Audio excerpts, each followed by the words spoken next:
We all agree and understand that this was done because of his outspokenness with regard to the Trump fascist regime. More of them who hate this than who like this that's going on, right? You understand what I'm saying? Yes. Get off the couch. Yes. Stop the doom scroll. No Democrat will save you in 2026.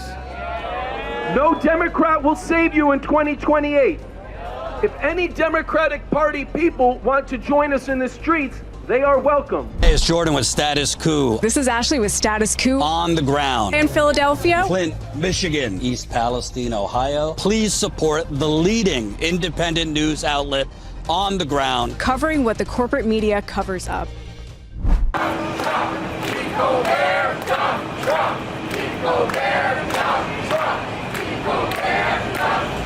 Okay, we're here to deliver a message to CBS.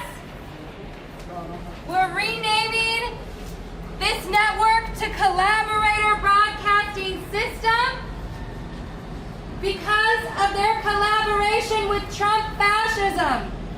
So we're here to let the CEO know that the American people are changing the name of this network to the Collaborator Broadcasting Network because of their siding with Donald Trump and suppression of speech in their cancellation of Stephen Colbert. So we are calling them culpable, and people are going to be disrupting business as usual everywhere. July 28th, in the name of humanity, because we refuse to accept a fascist America. It is really important that we, as activists and organizers, tell stories. It is the stories that we tell from our own experiences and the experience of others that will move people. I am someone who has more than 2.5 decades of experience in political activism, holding public office, doing grassroots campaigns, and I can tell you that we will not change people's minds with data points. You're not going to make a good argument in having it with somebody on Facebook or Twitter. We need to make person-to-person connections, and we need to be able to tell stories that will move people. So I'm going to tell you a few of my stories and how they all connect to this moment that we're in and why we're standing here today. So it was mentioned that I'm a former elected official. I served on the city council in the great city of Asbury Park, New Jersey. For those of you who are Springsteen fans, yes, it's that Asbury Park, New Jersey. And when I ran for office and when I held office, I was in the loyal opposition. So I know what it's like to serve in government when you're not holding the keys to the power. And even with that, even being the loyal opposition, I was able to collaborate. Who are we waving to? Hey, all right. I was able to collaborate with my colleagues. And despite having vicious arguments at times and massive ideological differences, we still got stuff done. And for any of you who go down to the Jersey Shore and you visited Asbury Park, you have seen that a lot of good stuff has happened. We built affordable housing. We put a jobs program in place. We got the only homeless shelter in 3 counties. And again, that was in a political situation where I was the loyal opposition, where we laid the foundation for that stuff. We are not in that kind of political moment here. Right? And I'm going to get more into that in a bit. In terms of taking on corporate power, Stephen Colbert has just been given his walking papers by a massive transnational conglomerate with Paramount and CBS. I am sure that we all agree and understand that this was done because of his outspokenness with regard to the Trump fascist regime. Back in 1997, I was an assistant soccer coach here in New York City at St. John's University over in Queens.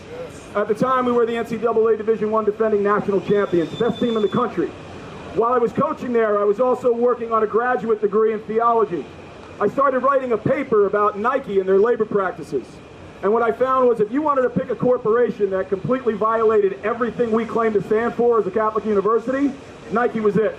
Right. And at the same time that I'm writing that paper, St. John's is negotiating a $3.5 million endorsement deal with Nike that will require me as a coach to wear and promote their products. I took a stand. I said I wouldn't be a walking advertisement for a company that was exploiting poor people around the world. And I was given an ultimatum. You will wear Nike and you will drop this or you'll resign.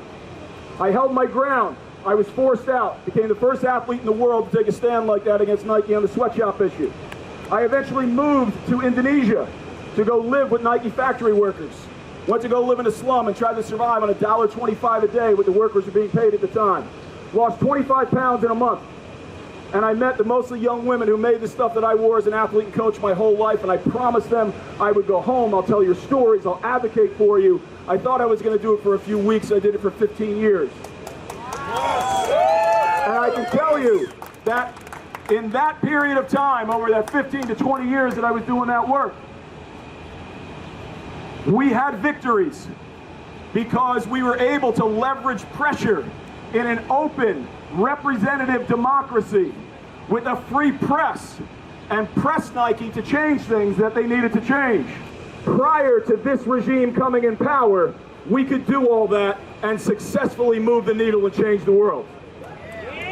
We are sitting in a very different and dangerous time right now. Support this critically important on-the-ground reporting as a Status Coup member and get great perks. Become a member right here. Don't Trump, we go there. Don't Trump, we go there. Don't Trump, we go there. Don't Trump, we go there. Don't Trump. All art is political. All comedy is political. If you describe yourself as an artist and you think you are safe because you are quote unquote not political, you're not. They've come for our teachers, they've come for our doctors, and they've come for our neighbors. And now they're coming for our comedians, the drag queens, and the late night hosts. And that's right. This isn't the beginning of something dangerous. We are already living in it. Stephen Colbert isn't just a TV host. He is a satirist, a truth teller, a comedian that uses laughter to shine light on the darkest corners of American politics. And now, after years of calling out lies, corruption, and fascist nonsense, he's being silenced. Do you really think that that's coincidence? No! Do you think that, you don't have to watch the late night show to understand this moment, because this isn't about a TV show.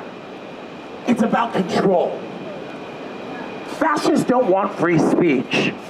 They want obedient silence. And the first people they want to try to shut down, baby, it's the artists. It's the queers, the comedians, the culture makers. Because we're the ones that spark joy and resistance. We're the ones that make people feel something. And drag, baby, drag is joy. Drag is a protest. Drag is political. It always has been. So when they come for the storytellers, the joke crackers, the drag queens, they're just not trimming the edges of culture. They're gutting democracy. I also want to say that Trump is the bad guy, but also, let's be very clear, Paramount CBS is the bad guy in this situation, right? They knuckled under with 60 Minutes. They knuckled under with Colbert, and we need to boycott Paramount. The only thing I'm watching on CBS is Colbert, and then it's gone forever, right? So, fuck Paramount. Fuck Paramount. Fuck CBS. Fuck CBS. Fuck Trump. Fuck Trump. Thank you. Trump to go. Now's the time for Trump to go. No due process, we say no. No due process, we say no. Now's the time for Trump to go. With no exaggeration and no hyperbole, we are quite literally in the midst. We are in the midst of the coherence of a textbook definition fascist regime. the vilification, subjugation, dehumanization of tens of millions of our immigrant sisters and brothers who every single day exhibit more courage and sacrifice than any one of these MAGA white supremacist Confederate lunatics could ever even imagine and dream of. Our sisters and brothers from many parts of the world, many from parts of the world whose economies and land was destroyed by this country, have sacrificed everything to come here and are now finding themselves in concentration camps. And yes, when we say concentration camps, we are fully aware of the entire historical significance. Dachau, Auschwitz, and the like. You may be familiar with Pastor Martin Niemöller, a Lutheran, who went along with the fascist regime under Adolf Hitler for many years. Afterwards, he miraculously survived and he shared these words. First they came for the communists and I did not speak up because I wasn't a communist. Then they came for the trade unionists and I did not speak up because I wasn't a trade unionist. Then they came for the Jews and the Catholics and so on and so forth. And then when they came for me, there was no one left to speak up. The first lesson of that is there is a trajectory. There is a logic to what's going on. Genocide might not start on day one, but that's where it is going. When you look at what they are doing with the burning of our planet and the evisceration of any restrictions on the burning of fossil fuels, when you look at what they are doing to tens of millions of our immigrant sisters and brothers, when you see what they are doing 3 years into the evisceration of the right of a woman to an abortion in this country, and then you couple that with the degradation and complete dehumanization of trans people, of the LGBT community, and their virulent, vicious, lunatic, idiotic white supremacy and hubris, the parallels to Nazi Germany are insufficient. That's the bad news, my friends. The bad news is when Refuse Fascism says, in the name of humanity, we are not talking just about us. We are not talking about just Americans.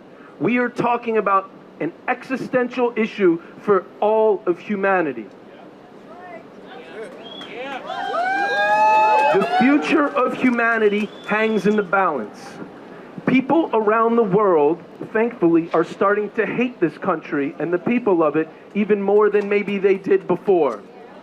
The good news is that there are tens of millions of people. This is not hype. There literally are tens of millions, probably more of them who hate this than who like this that's going on.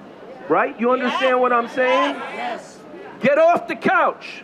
Yes. Stop the doom scroll. No Democrat will save you in 2026. No Democrat will save you in 2028. If any Democratic Party people want to join us in the streets, they are welcome. Trump must go. Colbert stays. Colbert stays. Trump must go. Trump must go.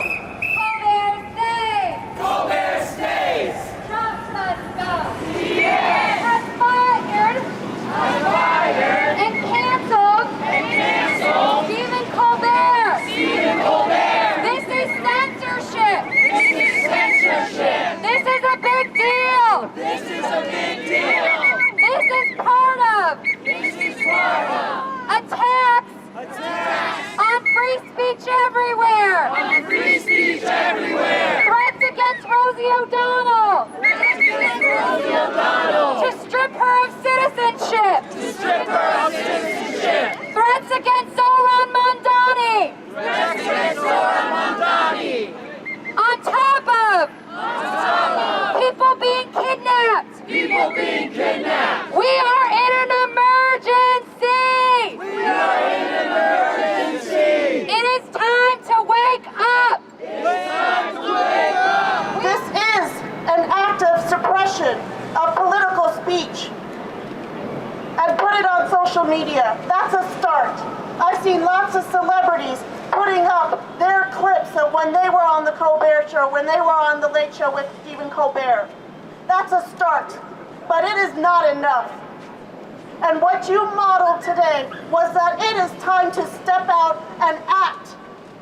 It is time to make our voices louder.